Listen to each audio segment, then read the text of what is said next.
Assalamualaikum warahmatullahi wabarakatuh. Kita berjumpa kembali pemirsa. Khususnya Anda siswa-siswi sekolah menengah atas. Kali ini kita akan membahas latihan soal ya, pembahasan latihan soal atau soal-soal dan pembahasannya untuk persiapan ulangan akhir semester. Bagian yang kedua. Bagian yang pertama sudah ada, bisa Anda saksikan. Yang lain ya. Ini bagian yang kedua.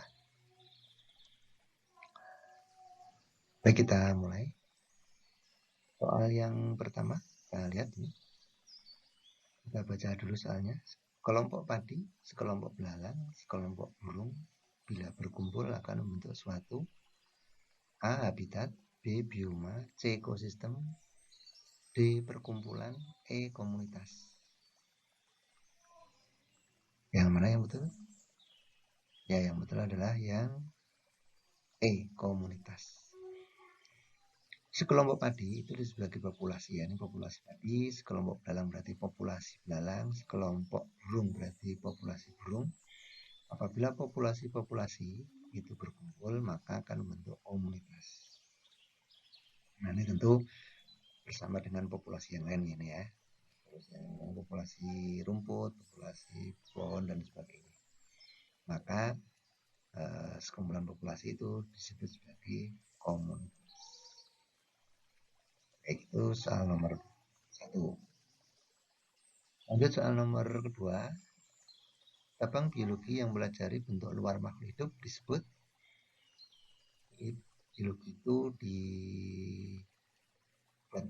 cabang ya ilmunya, karena cakupan materinya sangat banyak, sehingga muncullah cabang-cabang biologi yang mempelajari masing-masing itu ada pokok bahasan tersendiri. Nah, cabang biologi yang mempelajari bentuk luar ini disebut sebagai, ini ada pilihannya, yang A. Morfologi, yang B. Ekologi, C. Anatomi, D. Taksonomi, E. Fisiologi. Yang mana yang betul? Ya, yang betul yang A. Morfologi. Jadi morfologi itu ilmu yang mempelajari tentang bentuk luar, jadi hanya tampilan luarnya saja. Misalnya bentuk daun, kalau tumbuhan ya, bentuk daun, bentuk bunga, bentuk percabangan dan sebagainya. Kalau hewan ya nanti mungkin bentuk paruh, bentuk telinga dan sebagainya. Itu dipelajari dalam ilmu morfologi. Sedangkan ekologi yang B ini ya, ekologi itu ilmu tentang lingkungan ya, ekosistem, dan interaksinya. Anatomi itu tentang bagian dalam. Jadi kalau ini balikan dari morfologi. Kalau morfologi itu bentuk luarnya saja, anatomi itu bagian dalamnya. Jadi struktur organ bagian dalam. Dan yang taksonomi ini ilmu tentang klasifikasi. Fisiologi ini ilmu tentang proses-proses yang ada di dalam tubuh makhluk hidup. Fisiologi. Baik, itulah soal nomor 2. Lagi jawabannya yang A. Soal nomor 3. Pada zona persebaran makhluk hidup di wilayah barat Indonesia terdapat jenis-jenis hewan yang sangat beragam. Antara lain, seperti kita ketahui ya, bahwa Indonesia ini itu menurut Willis dan Weber itu dibagi menjadi 3 wilayah fauna ya, atau 3 wilayah zona, 3 wilayah atau 3 zona fauna ya, yaitu Indonesia Barat, Indonesia Timur, dan Peralihan. Masing-masing itu memiliki ciri-ciri yang khas sendiri. Jadi zona Barat itu berbeda dengan zona Timur, juga berbeda dengan zona Peralihan. Jadi masing-masing punya ciri khas fauna apa yang hidup di wilayah tersebut. Nah, di soal ini yang ditanyakan adalah wilayah Indonesia Barat. Nah, hewan-hewannya itu sesuai dengan ciri, maka kita dapat tentukan yang mana dari pilihan ini. Pilihannya ada A. Banteng, B. Komodo, C. Anoa, D. Kakatua berjambul, C. Cendrawasih. Yang betul mana yang cocok dengan wilayah Indonesia Barat? Yang betul adalah yang A. Wilayah Indonesia Barat itu terdapat banyak mamalia berukuran besar ya. Antara yang banteng ini, banteng, nanti ada gajah dan sebagainya. Dari mamalia berukuran besar. Sedangkan yang B ini termasuk fauna Indonesia Timur ya. Yang C ini peralihan, D dan E ini Indonesia Timur ya, termasuk Indonesia Timur. Jadi masing-masing wilayah itu punya ciri tersendiri.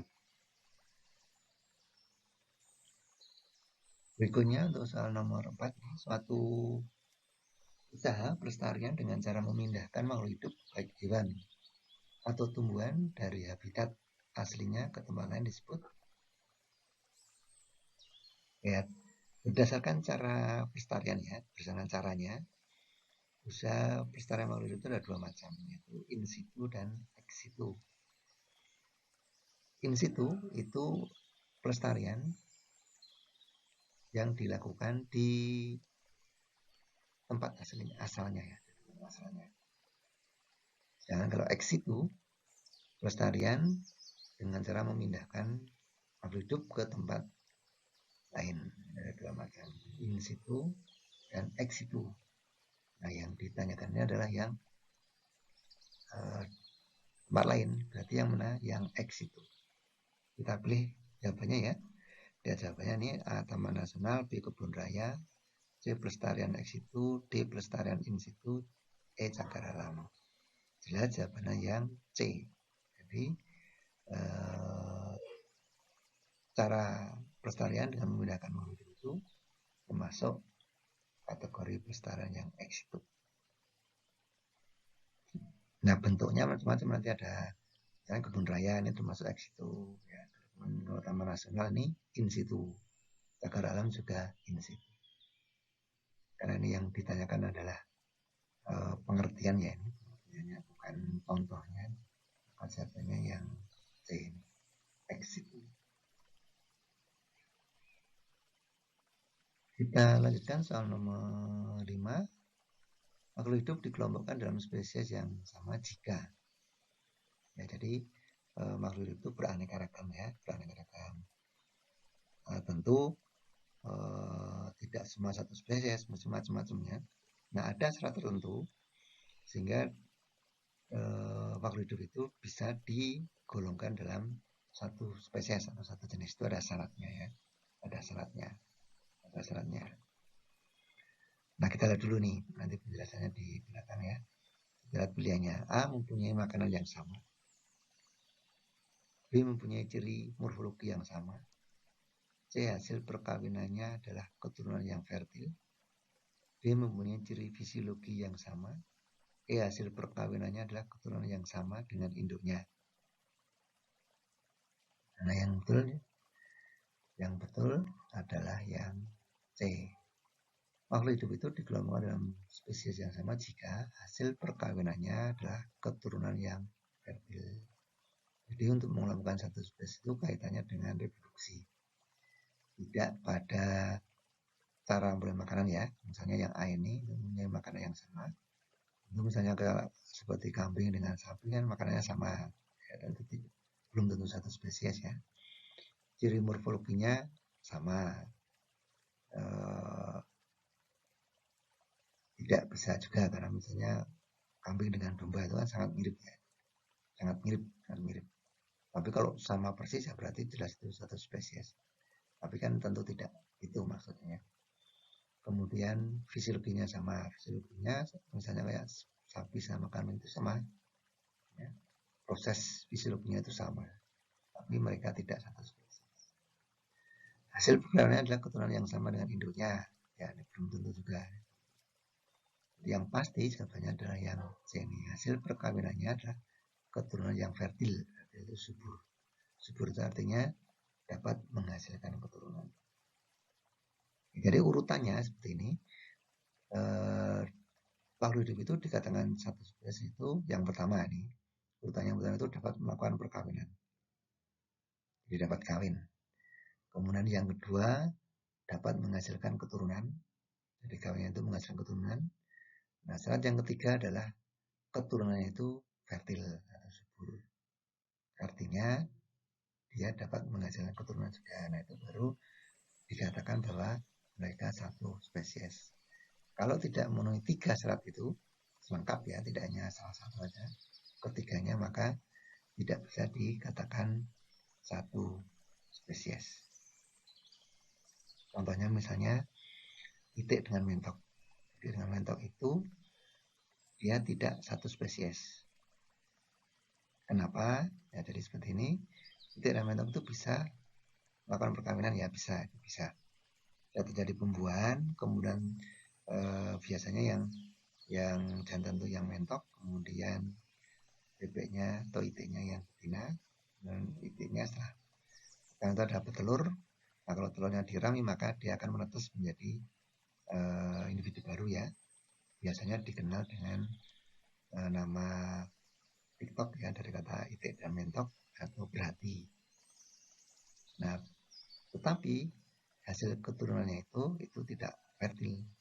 Jadi berhati atau TikTok itu dia tidak bisa memiliki keturunan.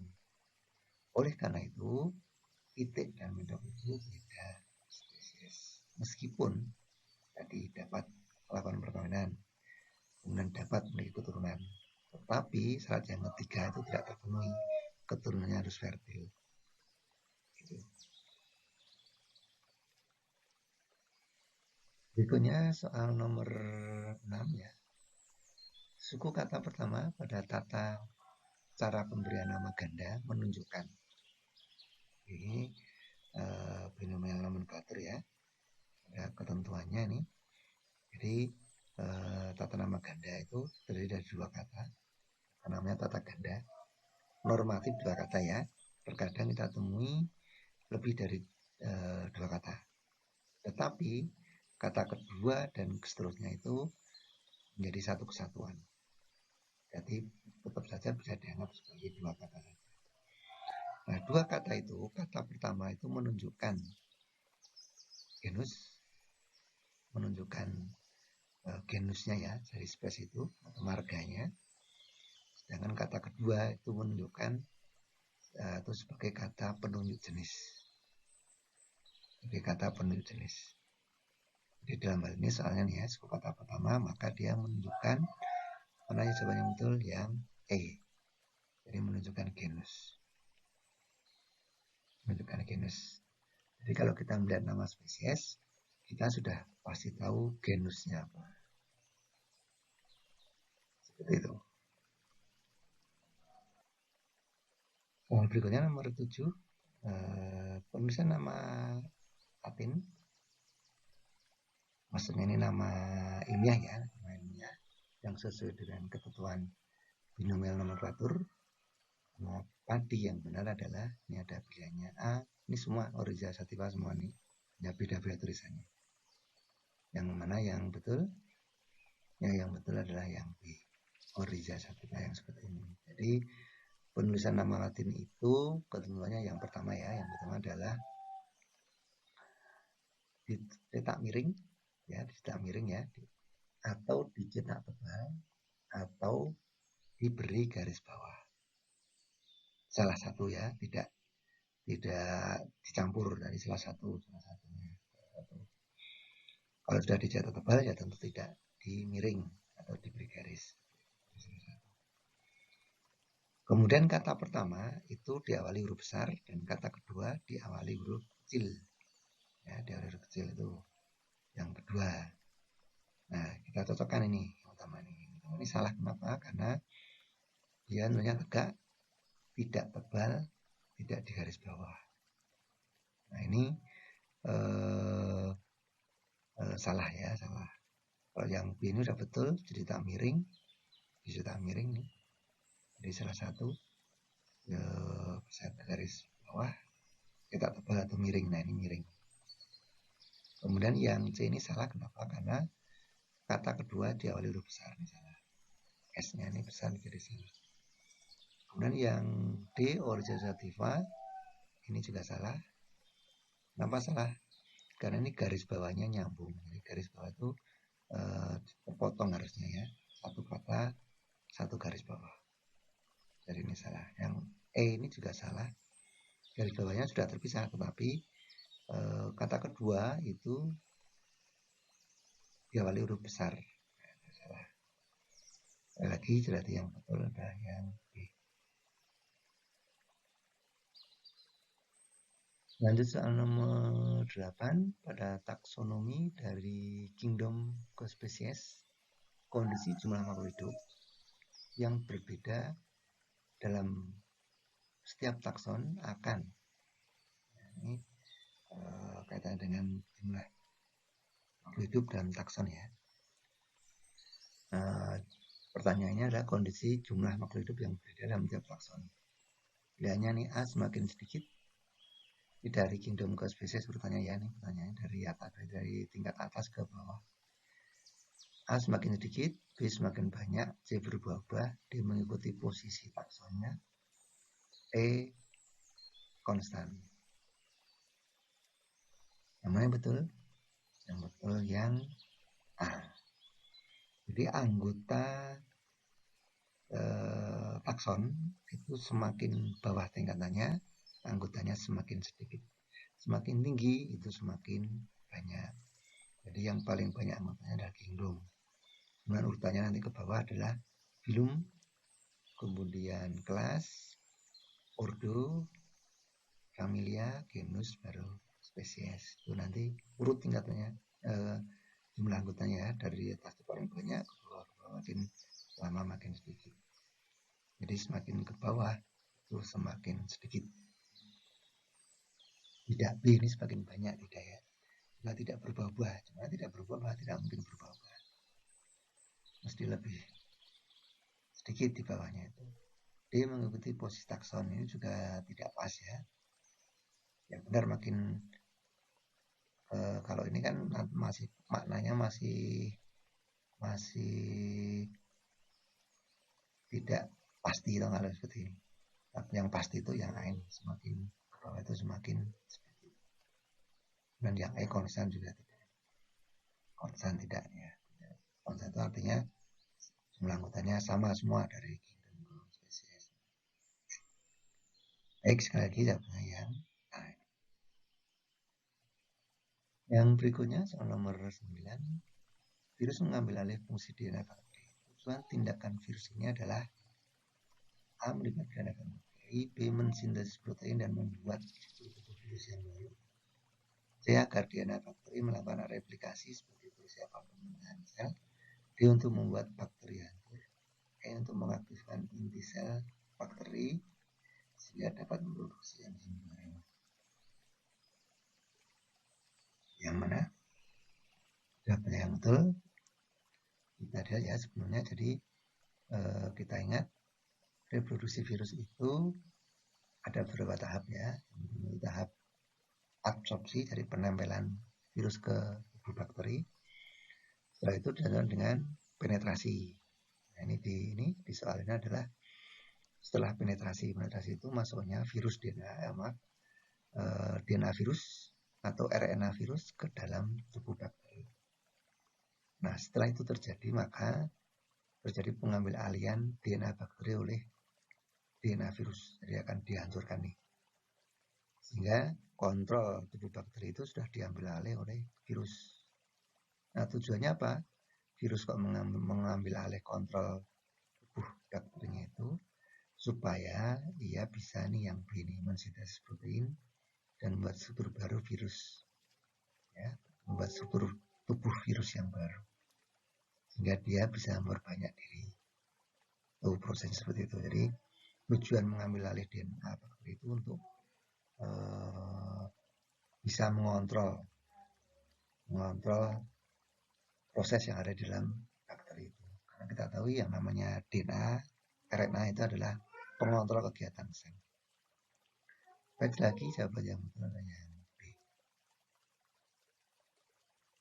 Soal berikutnya nomor 10 ini soal yang terakhir ya. Virus hanya dapat hidup secara parasit atau hidup pada organisme lain ya, parasit. Jadi ada inangnya. Sehingga untuk melihara virus harus digunakan medium berubah. Kalau kita ingin melihara virus, Mediumnya apa? Ini ada pilihannya air kelapa, B daging dan kaldu, C agar, D embrio ayam, E agar campur kentang. Kita ketahui bahwa namanya virus itu sekali lagi dia hidup parasit ya. Parasit berarti dia hidup pada inang atau organisme lain, bisa hewan, tumbuhan, manusia ya, atau bakteri. Yang jelas dia hidup pada sel hidup ya, sel hidup. Kalau hidup itu kan berarti nanti virusnya masuk di dalam sel tuh ya. Jadi tujuannya kan di selnya itu. Nah, ini namanya parasit. Berarti yang betul yang mana jawabannya? Yang betul adalah yang D ini, embrio ayam. Jadi kalau ingin membiarkan virus, kita gunakan embrio ayam. Kenapa? Karena embrio ayam ini adalah suatu sel. Sel embrio itu kan sel ya, sel telur. Nah, jadi dia itu hidup. Embrio ayam itu hidup. Sedangkan yang lain ini benda tak hidup semua nih, air kelapa, daging dan kaldu, agar campur kentang ini tak hidup semua. Jadi tidak bisa virus itu tinggal di makhluk tak hidup, itu tidak bisa, atau benda tak hidup. Nah, jadi yang bisa hanya embrio ayam. Kok bisa dikatakan embrio ayam itu hidup? Ya kalau mudah saja ini, kalau telur ayam itu dirami, dia jadi ayam, itu berarti kan dia hidup ya, dia itu hidup. Kalau tidak ya tidak akan jadi ayam semua telur-telur itu ya, telur-telur itu. Ya itulah soal nomor 10. Dan itu saja dulu soal pembahasan kali ini ya. Kita bisa berjumpa kembali untuk pembahasan lain.